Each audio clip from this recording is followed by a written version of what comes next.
છે આદર્શ નિવાસી શાળા કુમારવો ઘર. મારું નામ છે ચુરા હિરેનભાઈ મુકેશભાઈ. મારું નામ છે ગાયકવાડ આદિત્યભાઈ મહેશભાઈ. અમારી કૃતિનું નામ છે પ્લાસ્ટિક દ્વારા વીજળી ઉત્પન્ન કરવું. એનો પ્રસ્તાવના.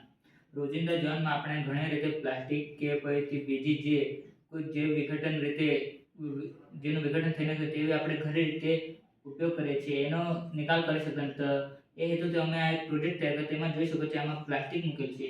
એ પ્લાસ્ટિક દ્વારા આપણે જે પ્રદૂષણ થતું હોય છે એને આપણે અટકાવી શકાય છે.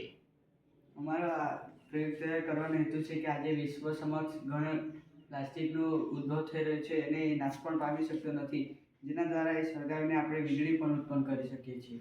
અમારા કૃતિનો વૈજ્ઞાનિક સિદ્ધાંત એ છે કે રિડ્યુસ, રિસાયકલ અને રિકવરથી આપણે જે પર્યાવરણ જે પ્રદૂષિત થાય છે એને અટકાવી શકાય છે અને આપણે એના રીતે હજુ ફાયદા પણ છે કે એનાથી આપણે ઉર્જા પણ મેળવી શકાય છે.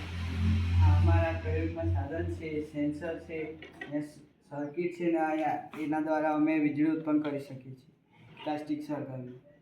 અમે આ કૃતિ તૈયાર કરવા માટે સૌપ્રથમ અમે એક મોટી એક જગ્યા ટેબલ લીધેલ છે, જેના પર અમે તમે જોઈ શકો છો કે વિવિધ સાધન સામગ્રી મૂકી છે. એના માટે અમે સોલાર પેનલ માટે એક સ્ટેન્ડ લીધેલ છે, પછી પ્લાસ્ટિક હળગાવવા માટે એક જગ્યા લીધેલ છે, પછી આ સેન્સર જોઈ શકો જેને અમે વાયર દ્વારા સર્કિટથી બેટરી અને આ કેપેસિટર સાથે જોઈન્ટ કર્યું છે. તમે આ ઘર જોઈશો જેના અંદર અમે લાઇટ મૂકી છે, જેના દ્વારા આપણે લાઇટ સળગાવી શકીએ છીએ.